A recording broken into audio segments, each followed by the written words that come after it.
coaching and new technologies can actually advance humanity as a whole. Step into a virtual world of the client, you get to experience the client in a way that you can't really do with words or just simple presence.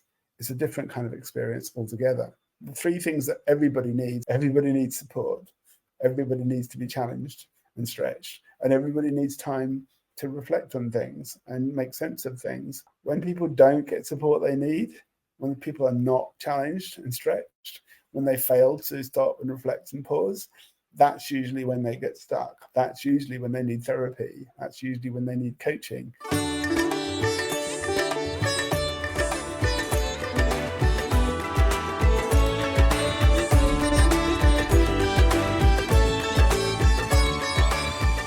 Good day to all our fellow coaches, leaders, academicians from all over the world. I hope each one of you is enjoying the conference so far. Welcome to the fourth session of the day, the future of coaching and AI, sustaining our curiosity and humanity. I have the pleasure and honor of introducing our speaker, Jaz Rasool. Jaz is an executive coach with over 20 years of experience, nominated UK Top 100 AI Thought Leaders. He's an advisor for Tech UK Skill and Diversity Council. Jaz is the creator of Coaching 5.0. He's an Industry 5.0 coach, consultant, trainer, speaker, and author. He's also on the advisor for the Ethics, Diversity, Research, and AI group in association with Coaching and European Mentoring and Coaching Council. Jaz is also EMCC Global Research Lead.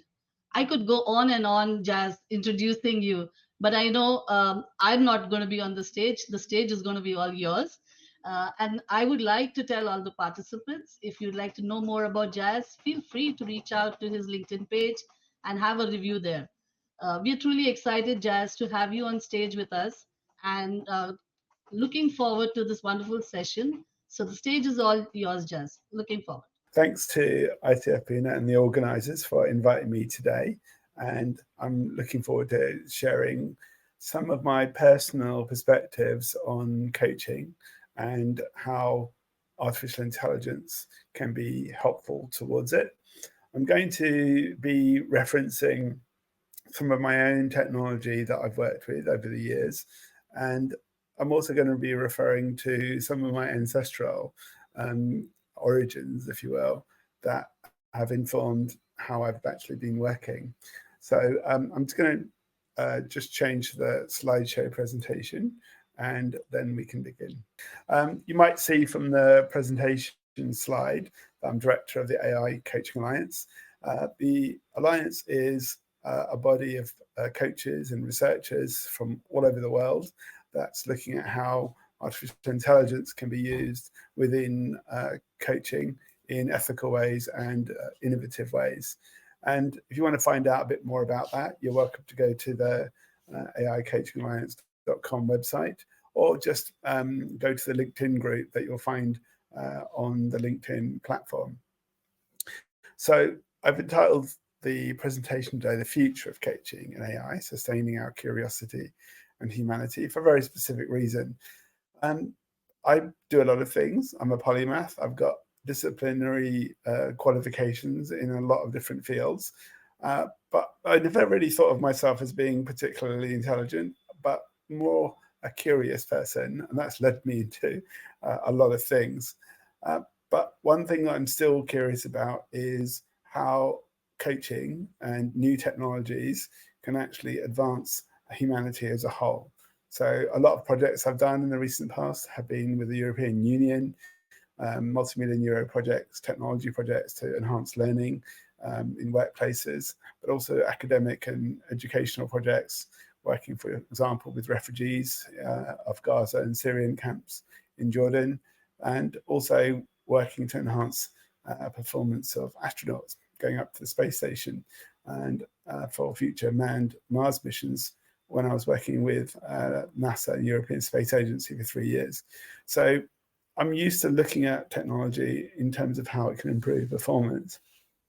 But today what I want to do is focus on something a little bit different, but still just as important, which is looking at how technology can enhance who we are as human beings, particularly our consciousness and how we receive the world and are able to do something with it, to make something that will lead to us making the most of ourselves as well as our communities. I'm just going to share initial kind of word that you might be familiar with, many of you in India, if you're familiar with Sanskrit and some of the words, you might be certainly familiar with this word, Atman. Atman literally means self, breath, or essence. And as you can see, if you go back to the Vedic texts, it has a very particular meaning, very similar to the idea of prana. And it's come to mean the idea of a true self, beyond the body and mind. It's your essential self that never really dies, I guess. And what I wanted to do when I first got into coaching was work with this within myself, but also within my clients too. It's very easy to help achieve people in a way where they are fulfilling their goals in everyday life, like getting a promotion or maybe helping them get fitter, those kind of things. But these are very external things. And I really want to focus on helping people on the inside and at a deep level as well.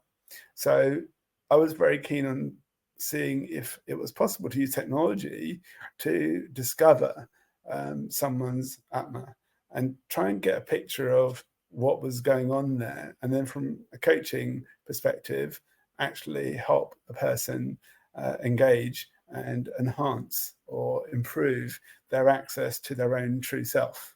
That was what my aim was. And I did spend a lot of time before I got into coaching as a scientist. I was a physicist and also a molecular biologist. And I got very interested in mind-body medicine from that. And that took me into things like Ayurvedic medicine, Chinese medicine, martial arts, African systems of medicine. And it was through that I began to learn about things like Atma. And in Chinese medicine, it's something that also has an equivalent that's called Shen. It means spirit, or what your true spirit is. And it led me to wonder whether I could take this idea of essential self or the vital force behind it and somehow base my coaching on working with it.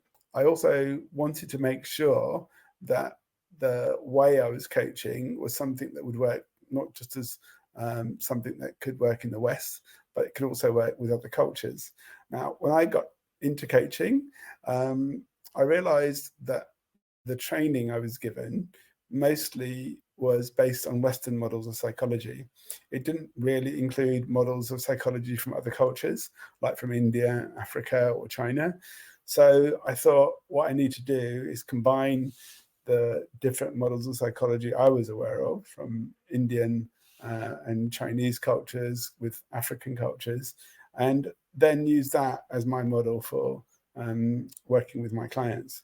And a little while later, in 2008, I thought, I want to put this online and I want my clients to be able to work with this through a digital tool. And that's what I'm going to share with you today. And once I started doing that in 2008, not so long after that, because of my background in computing, I decided to add some machine learning or artificial intelligence elements to it to help my clients to work with that in much more effective and also more visual ways too. So I'm just going to share that with you and also demonstrate some of the things that came out of it. So some of you may be aware that when you did training in your coaching, one of the models of psychology you might have been given to learn was linked to Abraham Maslow and Maslow's hierarchy of needs. And you can see, the pyramid of needs hierarchy of needs there on the right-hand side. And I thought, well, this is very much something that is certainly the hierarchy in the West, but it's not necessarily the hierarchy in other cultures. For example, when Maslow developed this, it was thought to have been linked to the hierarchy of needs of the First Nation residents of America, Native Americans. But their pyramid was actually the reverse of this. They put self-actualization at the base of the pyramid and everything else, like physiological needs, towards the top. So Maslow adapted it so that it would work better for how Western cultures would typically work with their needs. So this is a hierarchy that isn't necessarily true for other cultures.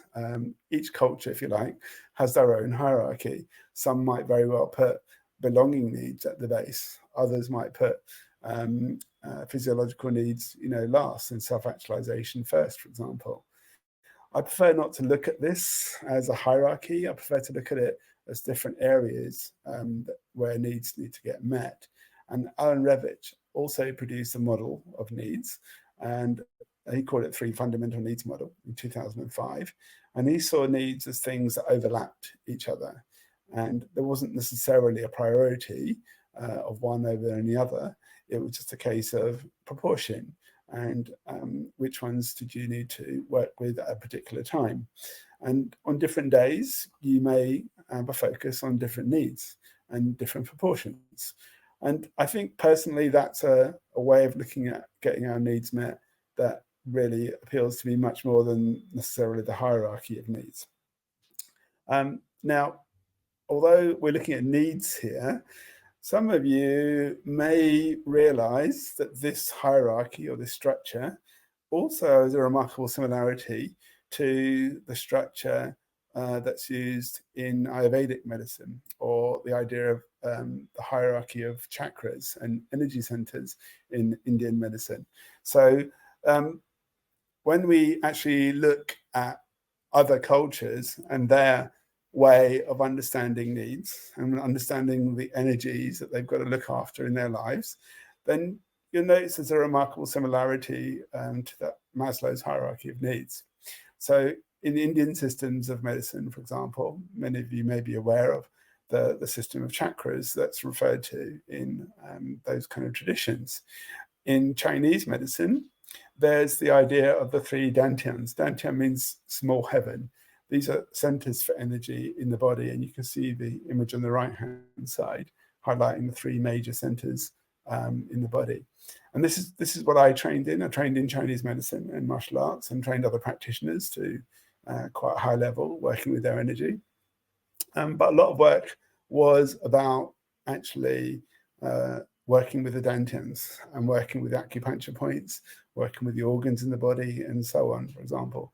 Now, remarkably, this structure, it seems to also be something that is found in African cultures too. So if you go to Nigeria or Benin, or I think it's Togo, they've got the Orishi model of energy centers that they work with too.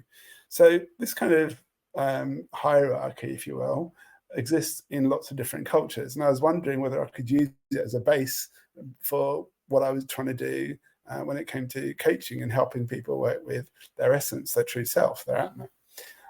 So what I did was I combined the different models together, and I produced a psychometric which would assess for any given person how they were meeting their needs, how they were managing their energies, whether they're physical ones, emotional, intellectual, or spiritual, and then try and produce a visual image of what was actually going on with that person, their energy, their true self.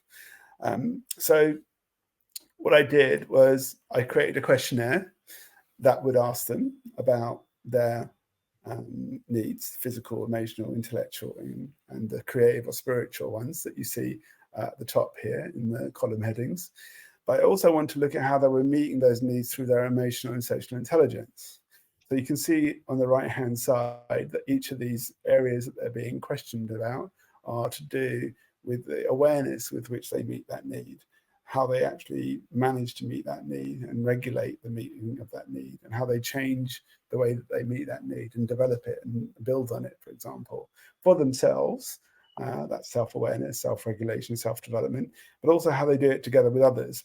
Now, when it comes to African traditions, the idea, or concept of Ubuntu is all about communal energy and communal development. And so this is the hierarchy of needs I was talking about, and the different kinds of needs overlapping.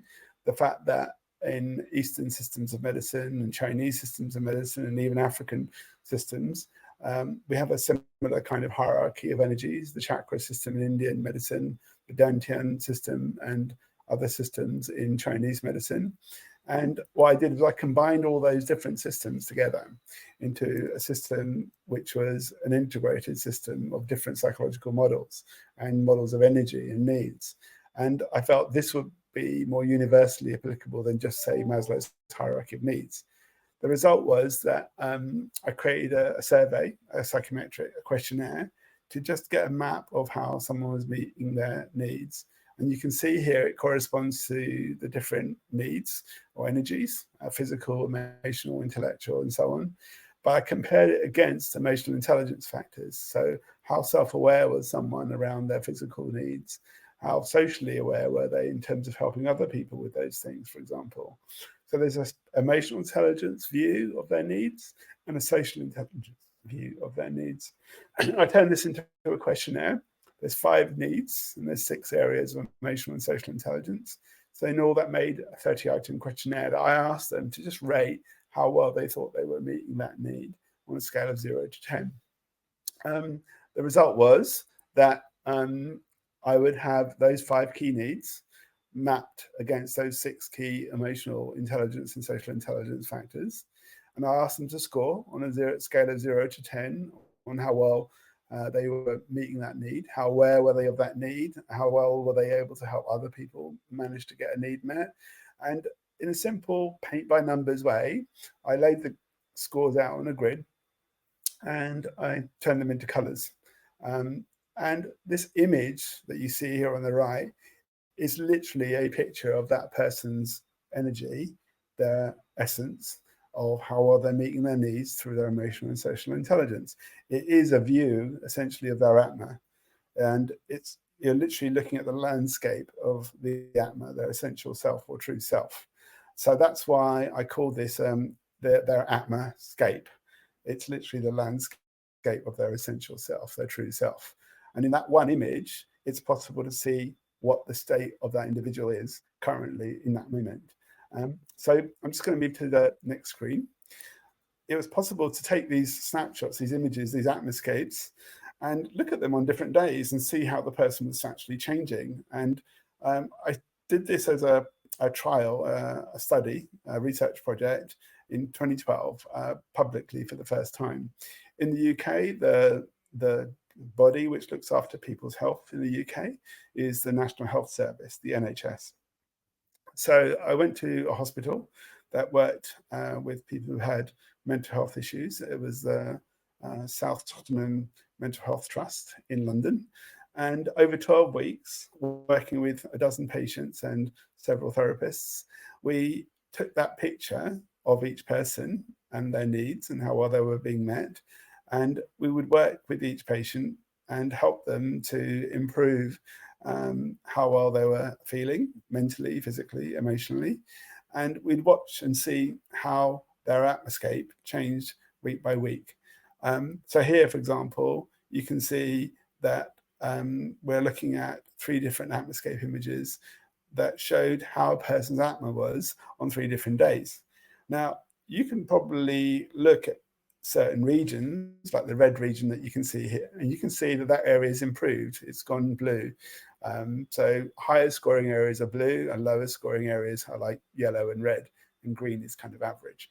And you can see where improvements have actually happened and where there's been a decline, for example, for something actually happening. So it's a bit like looking at an MRI. The smallest features actually can indicate something's happened to that person's life. But it's really difficult to see the changes when you're just looking at images side by side. So I thought I could use some technology to actually run this like if it was a movie. So treat these individual images like individual stills from a movie strip, and then actually see if we could see how the changes were happening as a movie rather than three separate images, for example. So what I did was not just do this for individuals in the group, but I also did this for the group as a whole. I actually created an image that represented the collective Atma, if you like, the Ubuntu view, if you like, of the group. And then I looked at how the group changed on a week by week basis and turned that into a movie. So the next slide, this is actually the movie, the 12-week period that we worked with the patients, and it's the collective view of the whole group's the whole collective mental health and consciousness, if you will. And you can see that it's split into various areas. Everything on the left-hand side is to do with how people help themselves. Everything on the right-hand side is to do with how they help others, the social intelligence factors. Everything at the bottom is to do with the real external physical world, reality. And everything at the top is to do with their internal world, what's going on with them psychologically. And it's very easy to see from the traffic light colors where the person's doing well and where they're not. So where it's red, you know that they're getting the lowest scores there in meeting their needs. Where it's kind of green, they're meeting their needs in an average kind of way. And where the scores are blue, that's where they're meeting their needs best well. Now, the same is true even if you're looking at this for a whole group. So I'm just going to push play here, and you can see how everything changes on a day-by-day basis. If you can see down here, you can see the date that this was actually happening. And so it's 9th of May in 2012, and you can see the days changing. And as the days change, you can see the group shifting its overall consciousness, its overall essential core self that's common to all the people in the group. Now, this is just like watching the weather on TV.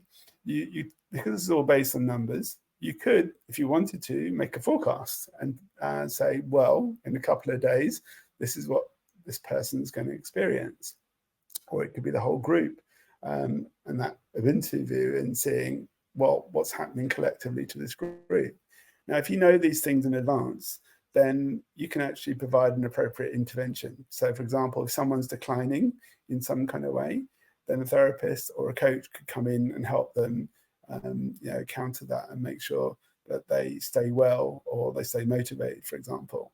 But if they're doing really, really well, again, that could be taken advantage of, and they could be helped to do something that's a bit more challenging, for example, for themselves.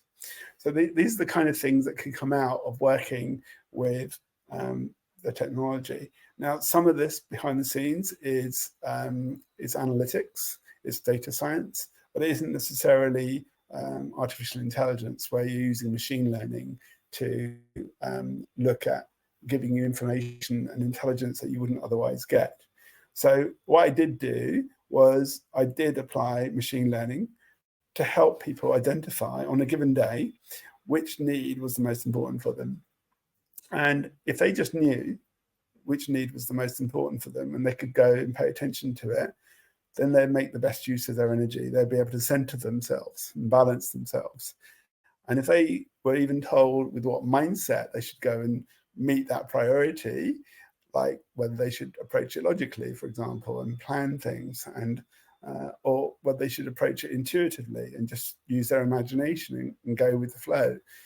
If they were given the right mindset, it just meant they were going to have a higher likelihood of getting their priority met.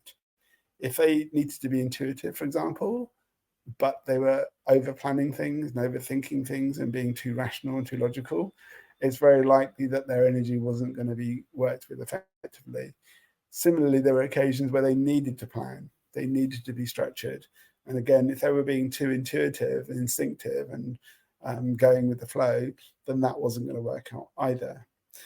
The underlying technology, AI, could predict from all the numbers what the person's priority should be for their day and what mindset they should work on it with. It could even tell how aligned the person was to that priority and that mindset, that essential self. It could calculate the percentage with which they were being true to themselves and how committed they were to what was true for them. And in this example, you can see this person's got 75% of the skills that they need to get their needs met. However, they're only 35% aligned to getting those skills and those needs met. The result is, if you combine those two numbers together, that 35% of 75%, that determines the actual impact the person's making with their essential self that day, based on how aligned and committed and true they're actually being. Now, often in coaching, this is a problem that I came across with a lot of my clients. They didn't know how much potential they had. And often they didn't know because they didn't know how aligned they really were to using the skills that they had to make the most of themselves. So AI came to be really helpful here. Machine learning could look at all the numbers, look at the patterns, and it could determine when the person was being true to themselves, when they weren't, and which areas were they not being true to themselves. And it was possible through coaching to actually resolve that. Now, one thing that we also did was we looked at actually getting people to help one another. So here you can see images that show how two people are 91% similar to each other. You can see the colors in terms of the high scores and low scores are roughly in the same places. And people who are very similar like this, they're very good at liking each other and being socially compatible. But because they've got weaknesses in the same places, it does mean that they're not necessarily the best people to learn from each other. So that's where you need to really hang out with someone who's opposite to you, someone who's got a strength where you've got a weakness, for example, and they're the best people to learn from, but you might not necessarily like them because they're so different from you. And lastly, you'll need someone who you can be using as a sounding board, as a mirror, someone to help you with reflection. So these three things, which help a person get support, help a person to be with someone who's going to challenge them and stretch them, and to be with someone who's going to provide them with reflection. These are really critical things in coaching: getting the right support, getting the right kind of challenge to stretch you, and also reflecting on things and knowing what's the right thing to do in a given situation. What I did do was, on the platform, I created a facility for people to be matched to each other, and they would find out on a given day in their group who is the person that was the most similar to them, and they would most likely get support from. Who is the person that was most opposite to them, that was going to be the best person to challenge and stretch them on that day? And who's the person who was complementary and maybe would be the best sounding board for them that day? And what they would do is they do their questionnaire each day. They would see what their priority was and their mindset that they needed. Then they get matched to people, and they would go off and connect to them on social media and get the support they needed, the challenge they needed, and the reflection that they actually needed. And this is what's critical to really cultivating a healthy relationship with your Atmo, with your essential self, but also cultivating that Ubuntu spirit where you're looking at doing things together, cultivating and refining your energy in a communal kind of collective way as well.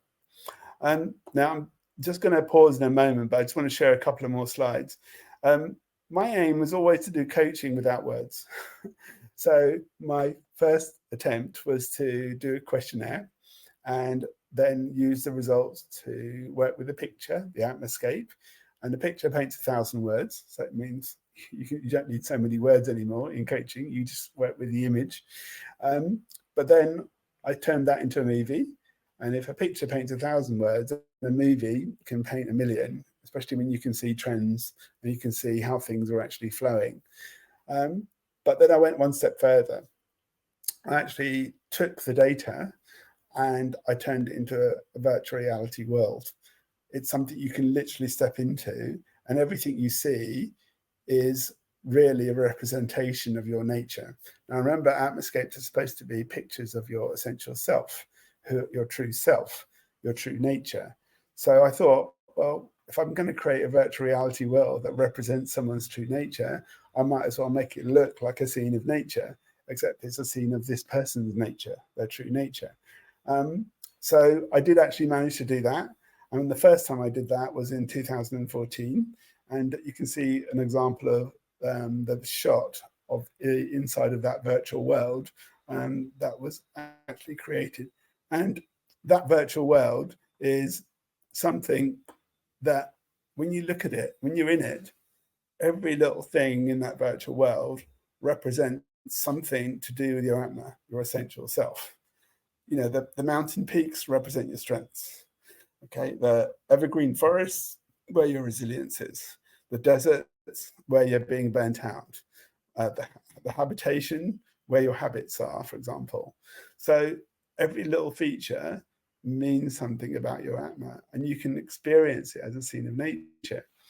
I do believe that this was kind of attempted in a movie not so long ago. If anybody has seen the film Inception, that's a story when people are able to go into someone's mind and the world that they find themselves in. Every little thing means something and it relates to the person's mind. And I was really inspired that movie came out because I'd already created this. And I thought, wow, you know, people are thinking about connecting into their minds, into their dreams in a way where they experience those things as a world. And this was created originally in 2014. So the image you're looking at was one of the first images of my inner world, my Atma as a virtual world.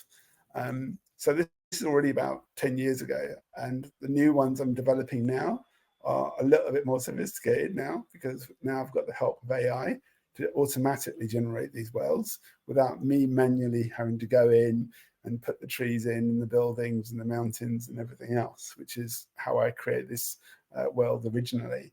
Now there's a way of doing it which is called procedural generation, where you give the AI the numbers and it just generates this world. You can put on a virtual reality headset and you can literally step into your true self and experience it. Now, I don't know whether you've ever met people who, without you ever exchanging words with one another, you seem to have an instant connection with them. It's something that I encountered when I started doing this with people. They saw their world, and then they had the opportunity to go and look at somebody else's world. And when they went into that other person's world, especially someone who's very similar to them, then there was a kind of instant empathy, because the mountains were in the same places, the forests were in the same places. And when the world that you step into looks remarkably like your own, when somebody else's Atma looks remarkably like your own, then you don't need words to connect with that individual, because in a way you're already connected. You already understand and appreciate each other because your inner worlds, your Atmas are almost identical. So the beauty of this is, again, you reduce the number of words that you end up using to connect with someone, and you just simply have this awareness, this consciousness, this experience of Atma that you share. And for me, that's probably one of the most beautiful things that you can actually have with somebody. Now, if you're a coach and you do this with a client and you step into a virtual world of the client, you get to experience the client in a way that you can't really do with words or just simple presence. It's a different kind of experience altogether. So I've taken something very, very ancient, this idea of Atma, and I created the Atmoscape, and then created these worlds. But the aim was always to respect that ancestral wisdom, and at the same time bringing technology to allow it to be experienced in a much, much deeper way, in a way that previously couldn't be shared. So I'm just going to stop sharing now because I'm conscious of time. We started a little bit late, so hopefully it means that we can continue for a little bit longer. And what I'm going to do is I'm just going to go back to the main screen and stop sharing, and just be open for questions. So just remember what I covered. I looked at the fact that different ways of understanding human beings, whether they're from India, China, or Africa, have got a lot of commonalities to them. And if you integrate those different models, and encode them into an AI, it's possible to get a picture of a person's essential and true self. And then if you watch that over time, you can actually even get a movie watching how a person's essential self is animated and changes, and make even forecasts with regards to how that person could be helped. And lastly, when you take all of that data and use it to generate a virtual world representing that person's true nature, it gives an affordance, it gives an opportunity to experience somebody in a way which is beyond words. And obviously, it means you could potentially help them in ways that you never could before, just with words. Because when you go into those worlds and you help shape them with that person, even when they take on that off that virtual reality headset, the changes are still there inside of them, inside of their atma and everything around it. So that for me is something that I see the future of coaching being very much about. We can use technologies like AI and digital technologies, even technologies like virtual reality, to give views of a person's essential self that were never ever obtained before. And when you turn it into something visual, when you turn it into something interactive and something that's not just based on words, it changes what is possible in terms of insight, in terms of empowerment, and maybe even, you know, the future of coaching itself. So I'm going to stop there. I know that's been a bit of a whirlwind tour, but hopefully it hasn't been something that you didn't find too confusing or anything. And I'm going to pause now just to take some questions. So why would you recommend psychometric assessment like Atmoscape to draw impact? Remember what I said, it's about trying to do things without words. So initially, yes, use psychometric, which does use words, but I'm working on ways of getting that data without using words, like, for example, just painting something directly on the screen. But once you've got that data of how someone is meeting their needs through their emotional and social intelligence, then that's a forward kind of intelligence. It tells you this is where the person is currently with their energy.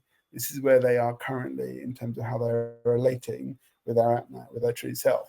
Now, if you've got a picture of how they are currently, then obviously you can use that as a springboard to help that person change the way that they are with their atma. Now, the atma is not something necessarily to change, but it is something that you might need to change your relationship to.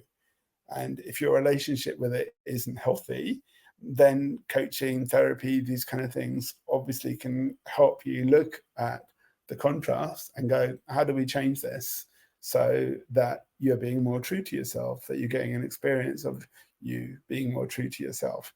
And not just do it with yourself, but maybe do it together with other people in your family, in your community, your workplace. What would it look like if everybody was being true to themselves and to each other? I think we'd live in a much more healthier, more empowered world, I think, certainly. And that's really the aim of doing it through the psychometric. But like I said, the aim is in the future not to use psychometric, but use a different way of gathering the data, maybe through an online screen where they literally paint that picture without necessarily having to even put the numbers in and things like that. And then the AI can figure out the numbers from the colors on the screen and do it that way. So that is something we are working with at the moment as another way of getting that scan of a person's atma in a different way than using a psychometric. What are the common threads or patterns that you observe in people across geography? Are we humans really different? I think we have our uniqueness. We certainly do have diversity in consciousness and different angles, mindsets that we work with. But what I found interesting was that when you look at a hierarchy of needs, it's certainly cultures have unique hierarchy of needs. But when you look at individuals, you notice that a person has a hierarchy of needs on one day, but on the next day, they may have a completely different hierarchy of needs. And it doesn't matter whether they're in Africa, India, China, or Europe. Everybody typically on different days may very well have a different hierarchy to their needs. And I found what's important is not the hierarchy of needs, but that fixed hierarchy of needs that might be culturally associated, but what is a person's hierarchy of needs on a given day. Now, when you know what their hierarchy of needs on a given day and how they're prioritizing things on that day, then you'll know how coachable they will be for the problems that they brought you and that you're actually trying to work with. So probably the most common themes I've seen seem to center around energy, seem to center around needs, how people emotionally and socially apply themselves to get those needs met. And I think the one thing that's probably come out repeatedly is everyone needs support. Everyone needs to reinforce what's working in their lives. Everyone also needs to know when to change things and to challenge themselves, to stretch themselves when their current way of doing things is just not fit for purpose. And if they know it's time to change and they're able to do things differently and they're able to evolve and develop, then there's a chance that they're going to make the most of themselves. So the three things that everybody needs, I found in different cultures, are everybody needs support, everybody needs to be challenged and stretched, and everybody needs time to reflect on things and make sense of things. When people don't get support they need, when people are not challenged and stretched, when they fail to stop and reflect and pause, that's usually when they get stuck. That's usually when they need therapy. That's usually when they need coaching. And in the West, that's what people might refer to. They might go to their best friend or someone in their family or someone in their workplace. But in ancestral indigenous cultures, typically people go to their family, they go to a wise elder in their community, in their village, for example. And the source of the coaching, the source of the therapy is very, very going to be very different. But the things that people deal with, that wisdom that's needed to deal with those things, is typically going to be focused on helping someone get the support they need, get challenged and stretched, and lastly, to just have time to reflect and pause and process things. These are the things that everybody needs throughout the world, wherever you go, China, India, Africa, everybody needs support. Everybody needs to be challenged and stretched, and everybody needs time for reflection and thinking through things. When people don't get those things, wherever they are in the world, then their particular hierarchy of needs to be taken into consideration on that day. And once you know what that is, then you'll probably find the best way to actually help that individual get past their issue, get the insight they need, and maybe move into a way of being that's a bit more empowered. All right, next question. Yes, is the answer. When you say if you implement these concepts in the real world, I've actually been using this with my clients. That study that you saw is a real world study that was done in a hospital in London over 12 weeks. My last 100 clients were all women entrepreneurs that were taking part in an entrepreneurial development program over 3 months. And typically 10 or 12 women would take part in that program at a time. And I worked with about 100 women over the last 4 or 5 years. So they use that platform daily to get their priority, to get a picture of their atmosphere, understand where they need to make changes and how they could collaborate with other people to help, so they could help one another. And lastly, how could they work together to actually do something beyond themselves, to actually serve the world in some kind of way. So that's real world coaching, mentoring, therapy that's been done with that platform. It's also been used in its underlying algorithms for big European Union projects. I think in 2015, 10 years ago, it's the first time I used it for business, for industry, where we use it to forecast the future of the creative industries in Europe in a €1 million funded project running over 2 years. So it's used at various scales. You can obviously use it for individuals. You've seen how it can be used for groups of people and also teams as well, to get ideal teams to work together for a purpose. And you can use it for helping different organizations, groups, projects, or teams in an organization coherently and congruently work with each other too. So that's the beauty of it. It's scalable. It works just as well for an individual as it does for a team, as it does for an organization, or even a whole industry sector in Europe, for example. So yeah, it's had a lot of real world uses.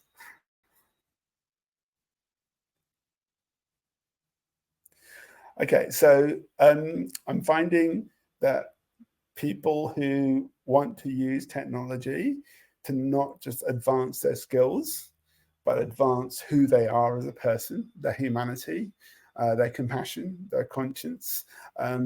Anybody who wants to go beyond development of skills and wants to also engage in some kind of awakening process for themselves, personal development, that's what this is really for. It couples both areas. It allows people's skills to improve, but it also improves alignment that they have with themselves. Typically, the alignment I'm talking about is alignment between their outward facing personality to the world and their inward, deeper character and the ego that sits in the middle. A lot of it is centered around how to work with adjusting and changing a person's ego so that their personality is more truly aligned to their character. It's more authentically representing the person's character. Now, when you get that alignment between personality and character through an ego that's healthy, that's when a person really starts to make the most of themselves with regards to their Atma. So anybody who wants to get a reconciliation between their outward facing personality and their deeper character and get their ego get a good grip on their ego in the process, then this technology is certainly going to be for you as an individual. Now, if you've got ego problems in teams or groups, again, this is really great for actually getting a grip on those things. It's not about getting rid of ego. It's about getting a healthy system of self-worth that balances the humility with which people work with things and the nobility with which they work with things. When you've got that balance between humility and nobility, there's a sweet spot where you have integrity and you're able to be true to yourself. And that's really what the technology is for. And it's for individuals. And like I said, it's scalable all the way up through groups, teams, organizations. It can even be used in family situations, for example, between husband and wife, between parents and children. So there's a number of different applications, but it's very much about alignment. Anybody who wants to get alignment sorted within themselves, within a team or an organization, this is something that's really powerful to help foster that.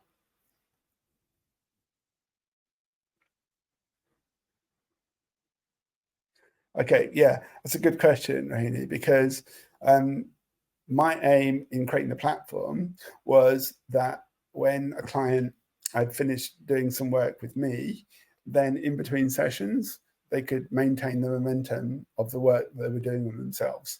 They would check in on the platform, they would do the survey, and the AI would say to them what their priority was for the day, what mindset they should be working with, which people they should be connecting with to mutually help one another out.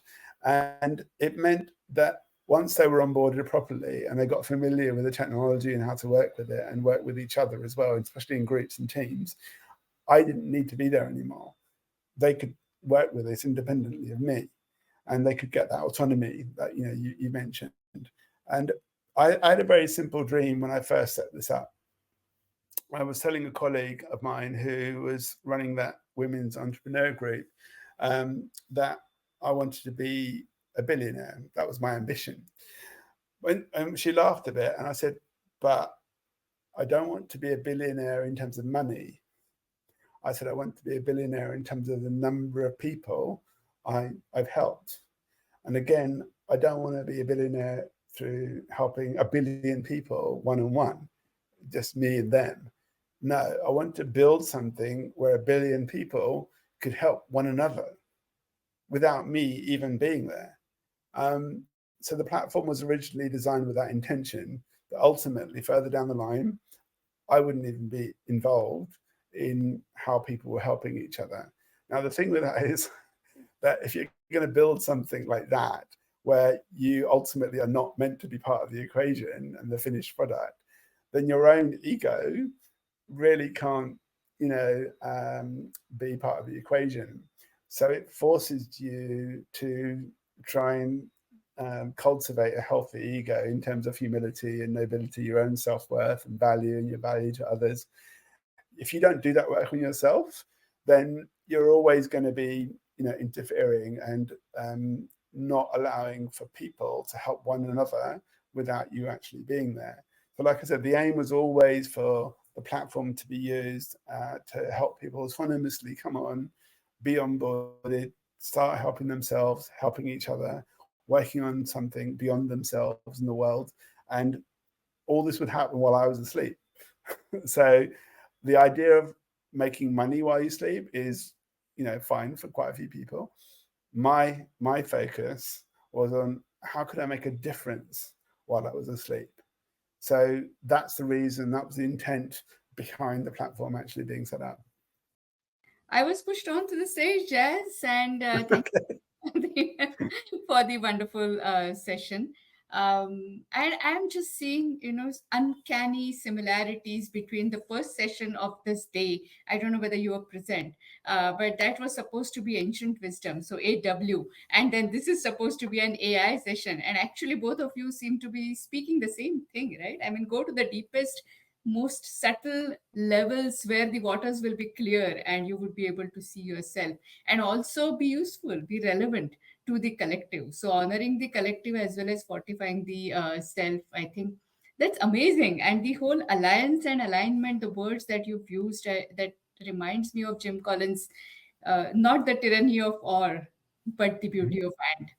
Mm-hmm. So thank you so much. And I know, I mean, what you know and what you can offer and what people can learn from you, we've not been able to do justice to that. At the same time, I think immediately after that, after about 3 minutes, there will be free time for people. And if you can hang out for some more time, then in the lounge there would be a table labeled with your session. You could please join, and people could join you and ask you questions. But Yeah, thank you yeah, so happy to much. do that. Thank you. Thank Thank you you. so much for making time for us. Thanks, Jess. Thank you. And there we are. I know I'm standing between you and the break. There are exactly three announcements that I want to make. First, ICF Pune has undertaken I would say, first of its kind survey in collaboration with the other ICF chapters in India, and also with the support with many other chapters in Asia and Southeast Asia. So we're going to explore the current state and the future possibilities of executive coaching for this particular region, with focus on all the three, that is the coach, the coachee, and the sponsors. There is a booth set up for this particular survey in this particular conference. I would really request you, urge you to go to the booth and know more from the researchers. We will also paste the link here. You may or may not get time to really complete the survey during the conference, but please copy the link and keep it with you. Your responses are going to generate rich data for all of us to consume and work on as coaches, coaches, and sponsors. The second, of course, announcement is that while there are four more sessions lined up in this conference today, I want to take a moment to acknowledge the entire volunteer team here. Of course, standing along with me all this time were three people.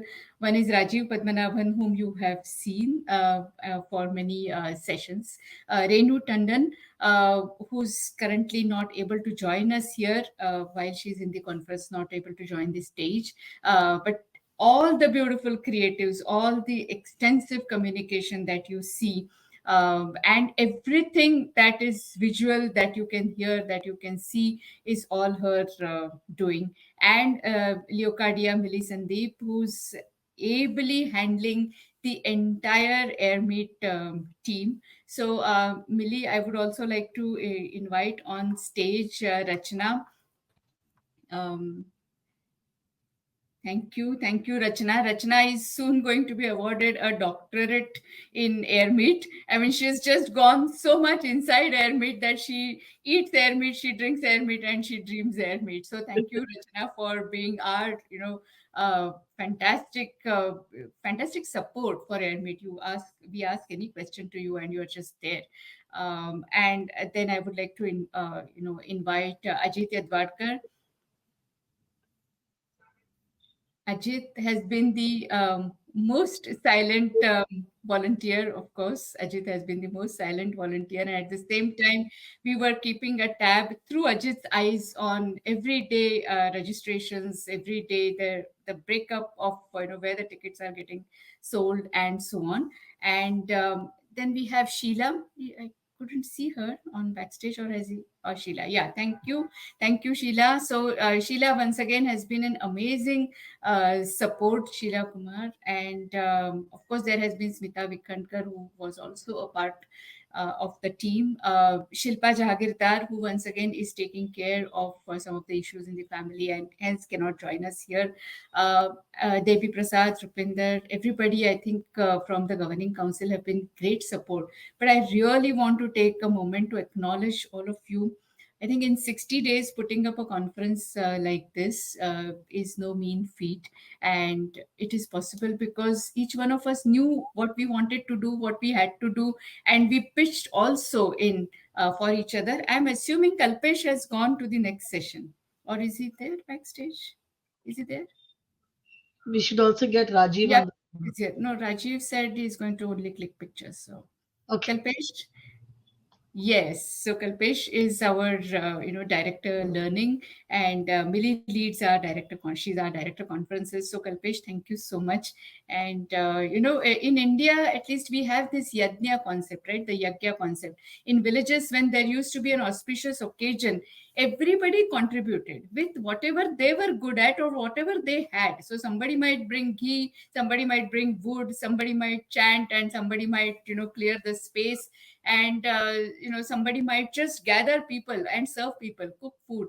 And but in that, nobody is doing better or worse job than anybody, because each one is loving what they're doing, because each one is contributing. So I think I look at this particular, especially this conference, as the yajna in Indian tradition, where each one of us has contributed to the best of our ability. So thank you so much. And please add if I have missed anybody's name.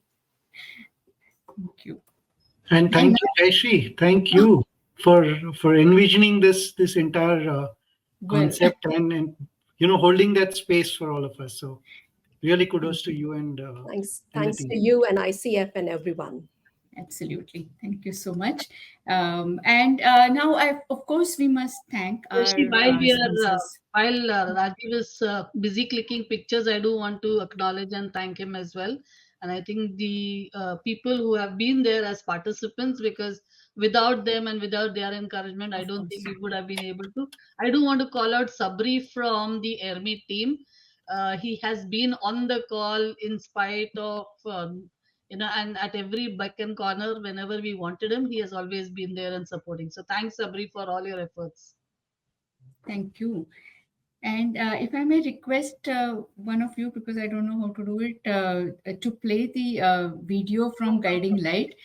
They have been our staunch supporters. So thank you, Shrikant and Madhu and Lakshan. In coaching, moments matter. The pause before a question, the light in a client's eyes when a new possibility emerges. At Guiding Light, we create more of those moments.